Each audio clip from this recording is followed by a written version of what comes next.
And if they were able to deliver 80% of what you would have had to do, and you just have to fix it a little bit at the end, you've already won.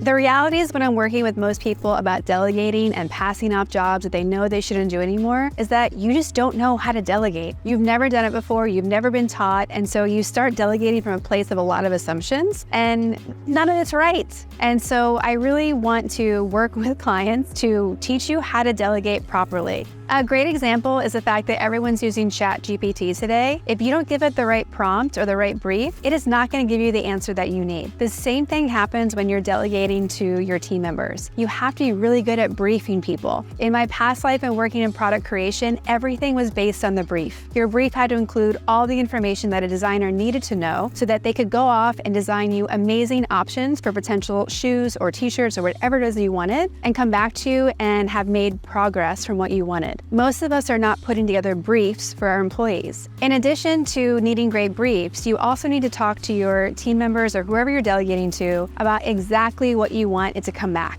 And you have to be prepared that you're going to be coaching them. Anytime that you're working with somebody, there's going to be back and forth feedback.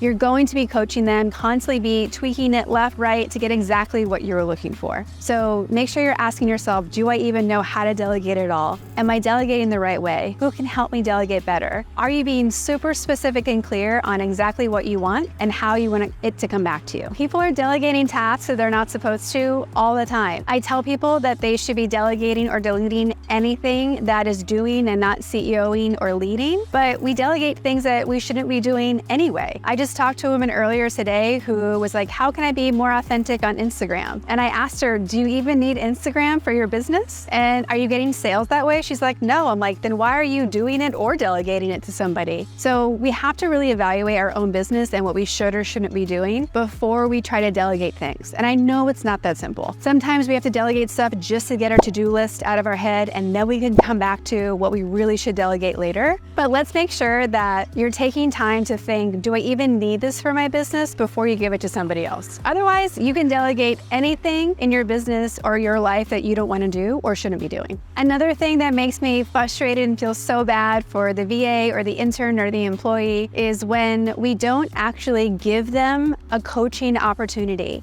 We hand off a task, we think we've briefed them, we think we've delegated it well, and then what we get back isn't 100% we are expecting, and we're like, oh, they're done. They shouldn't be on the team. You have to remember that when you give someone anything to do, your partner, your kids, your friend, let alone your employees who are helping your team and helping your business grow, they're gonna not always deliver it exactly the way you want it. So we have to remember that these are all coaching moments. And if they were able to deliver 80% of what you would have had to do, and you just have to fix it a little bit at the end, you've already won. So delegating is not about getting someone to just read your mind and handle things for you. It's about first giving them how can they do the first step or the second step. How can they start it? You can finish it. So we have to make sure that we're giving people an opportunity to be coached and taught through the process. Expect that what you're going to get back is not going to be 100% what you're looking for, but it should be close enough. And all the missing gaps are communication and teaching opportunities.